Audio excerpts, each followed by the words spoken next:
যে অরিফ্লেমের milk and honey যেটা sugar scrub থাকে সেটাই আমি ইউজ করেছি। এটাই আমি প্রায় রেগুলার মানে যখন আমি ইউজ করি তখন এটা মাঝে মাঝেই আমি ইউজ করি।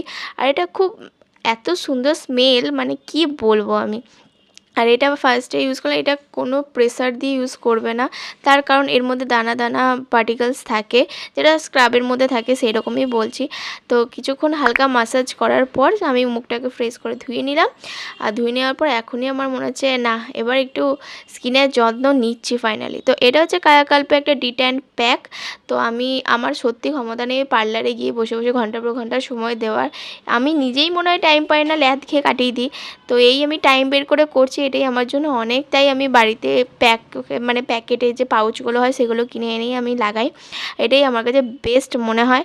তো হাতেও লাগিয়ে নিয়েছি, তার কারণ আমি প্রতিদিনই রাস্তায় বেরোই আর আমার রোদের কন্ট্যাক্টে মানে থাকতে হয়। তো আমার খুব পরিমাণে ট্যান পড়ে আমার ফেস, হ্যান্ড, মানে পায়েও আমার ট্যান পড়ে, মানে কিছু বলার নেই।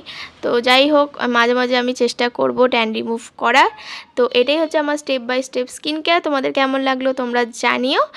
এরপরে আমার আর কিছু করার ছিল না, ডাইরেক্ট স্নান করতে ঢুকে গেছিলাম। আর স্নান করে এসে দেখো নিজেকে কতটা ভালো লাগছে। আর সেলফ কেয়ার করলে নিজেকে আরও মন ভালো হয়ে যায়। তো আজকের জন্য এইটুকুনি, টাটা।